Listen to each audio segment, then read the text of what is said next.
At first, you have to add 7 to both sides. You'll get 2x equals 24. Now divide 2. You'll get x equals 12.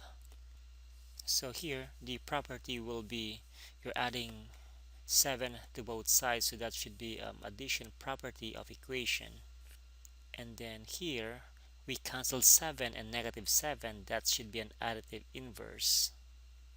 When you divide 2 to both sides, that's division property of equation. And then when you cancel 2 and 2, that is a multiplicative inverse. Alright, here we have two solutions. So if you are going to use this method, so the first step that we did here is to distribute, and then we subtracted 15 to both sides. That's subtraction property of equation. We canceled 15 and negative 15. That's additive inverse. Now you divide 5 to both sides. That's division property of equation. And then once you cancel 5 and 5 to get x, that is your multiplicative inverse. Now if you're going to use this method or this procedure, the first step that we did here was to divide both sides by 5. So it should be division property. To get this, we need to cancel 5 and 5, so that's multiplicative inverse. Remember that whenever you cancel, it's additive or multiplicative inverse. Subtracting 3 to both sides, that's subtraction property. Canceling 3 and negative 3, that is your additive inverse. Question number 3. We have two ways on how to solve this. First, we can subtract 2 to both sides.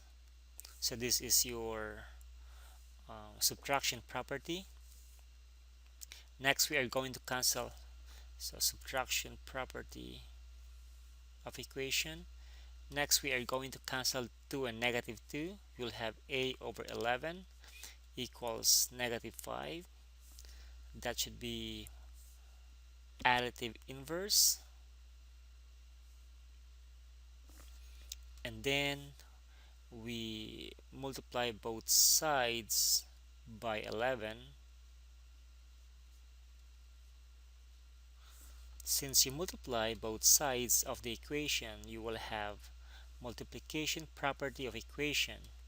And then once you cancel 11, you will have a equals negative 55. Again, you cancel 11 here, so that should be multiplicative inverse. Alright, next. Well, the other method here that I mentioned was to multiply everything by 11. So let's say you would like to get rid of your denominator first. So we can multiply everything by 11. So in this case, this is multiplication property of equation. Next, we will have 11 times negative 3, that's negative 33. Now this 11 times 2 is 22. And then a times 11, that's a over 11 times 11. So this is distributive property. We'll have negative 33 equals 22.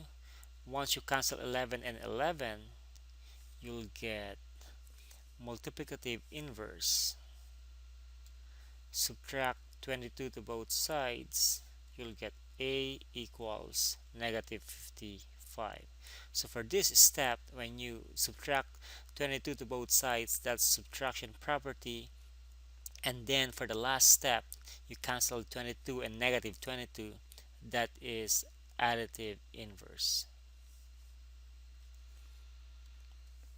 For question number 4, again, we have two ways on how to solve this. We can distribute 1/3 first. So let's do that. 1/3 times 3x. 1/3 times 9 equals 12. So this is your distributive property of multiplication. Next, we are going to simplify 1/3 and 3x. So 1/3 times 3 is equal to 1. So that is actually multiplicative inverse. This one is equal to 3 equals 12. So multiplicative inverse because we simplified 1/3 and 3 here. Now for the 1/3 and 9, this is just substitution, but we just have to concentrate on the step that we use to solve the x variable. Next, we are going to subtract 3 to both sides. That's subtraction property. And next, we are going to cancel 3 and negative 3. That is an additive inverse. So you will have x cancel 3 negative 3 equals 9. Now if they're going to put plus 0 here just in case we have additional step, still this is an additive inverse. And then if you will have x equals 9, x came from x plus 0. That is additive identity. So if in case they will give this as the steps in solving this type of problem, so this will be the different properties. The other method here is to multiply both sides by 3. So let's say you would like to get rid of your denominator 3 here. So multiply both sides by 3, and that's multiplication property of equation. Now this will cancel out. You will get 3x plus 9 equals 36. Since we cancel something, that is multiplicative inverse.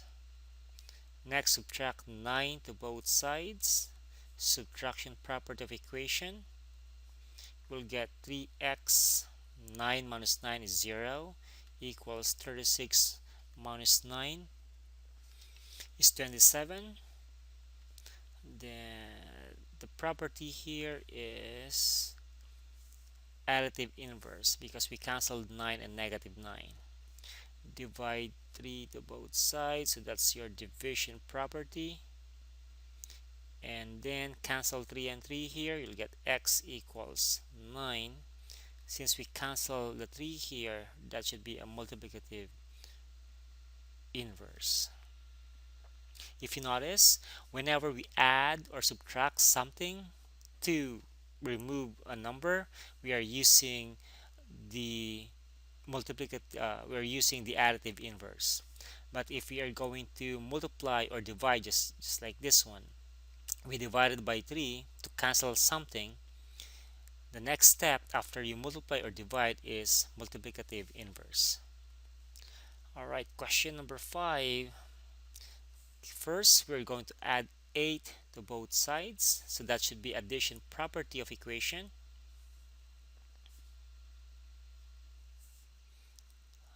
I will have 3 over 2a, cancel negative 8 and 8.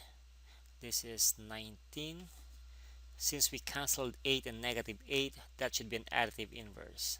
So this is what I'm talking about. Whenever you add or subtract something to get rid of a number, the next step will be an additive inverse. Next, I'm going to remove 3 over 2 here. So we can multiply both sides by 2/3. Okay, note that we are multiplying both sides by 2/3. When you are multiplying or dividing to get rid of something, the next step will be multiplicative inverse. So let me just rewrite this. So multiply both sides by 2/3. So I want 3 over 2a equals 19. Multiply both sides by 2/3. So times 2/3 times 2/3. Okay, we will have a equals, so this one we can either we can 19 times 2 is 38 over 3. So here we cancel the 3 over 2, so that's multiplicative inverse. Now we can consider this as our final answer. Now if you would like to write this as a mixed number, you will have 12 and 2/3. So this is an example of a substitution property. Okay, we just replace um, your 38 over 3 by 12 and 2/3. Alright, question number 6. For this problem, we need to get rid of our denominator first. So that's what I'm going to do here. So we have denominator 6 and 3, so the LCD, the least common denominator for 6 and 3 is 6. Once you have your least common denominator, you use that number to multiply both sides of the equation. So that is multiplication property of equation. Next, we are going to distribute 6. So you will have 6 times 5 over 6k, then 6 times 2/3, and then this is just 6 divided by 3 is 2, times 4 is 8. So we use distributive property of multiplication. Now you might say, what about this step here, Mr. V? 4/3 times 6 is 8. Well, that's substitution property, and you're correct. Okay, we can say substitution property, but we will just have to concentrate, or we will just describe the step that we use to simplify our k. So in this case, we multiplied 6k by 6 by distributing 6 to these two terms. So we can just use distributive property. Alright, next we can cancel this 5k. This is 4. That's 6 times 2, 12 divided by 3 is 4, or 6 divided by 3 is 2 times 2 equals 4. So we cancel 6 here. That should be your multiplicative inverse. Next, subtract 4 to both sides. That's subtraction property. Cancel your 4 and negative 4. That's additive inverse. Divide 5 both sides, so that's division property of equation. And then once you cancel your 5 here, that's multiplicative inverse for 5th. So that's your multiplicative inverse. So again here, whenever you divide or multiply to cancel something, the next step will be multiplicative inverse. Okay, here we need to combine like terms first. Now I have the W on this side and another W on the other side. What I usually tell my student is to get rid of the smaller quantity. So between 3W and 7W, let's remove 3W. So we are subtracting 3W, subtraction property. So again, whenever you add or subtract to cancel something, the next step will always be additive inverse, because we are going to cancel 3W and negative 3W.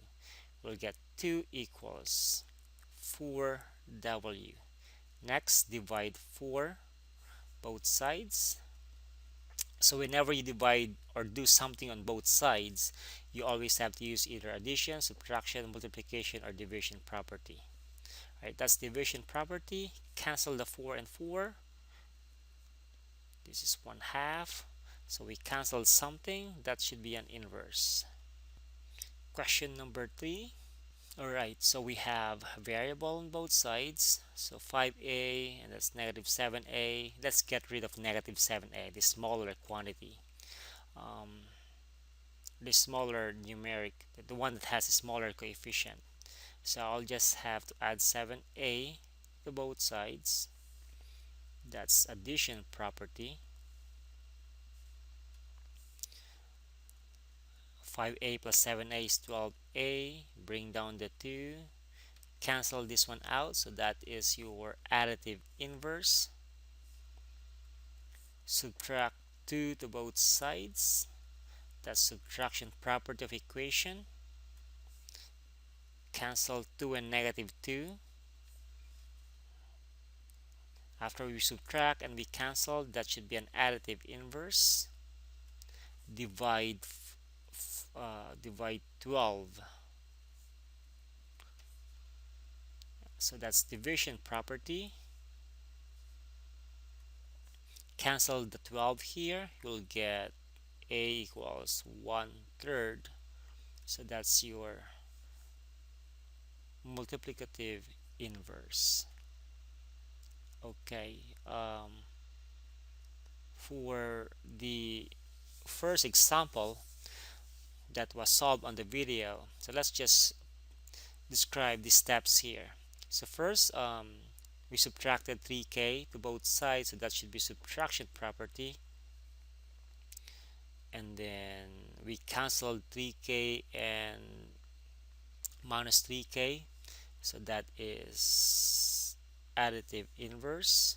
Again, we subtracted 2 to both sides. We canceled 2 and negative 2, that should be additive inverse. We divided by 2, so that's division property. Cancel the 2 here, multiplicative inverse.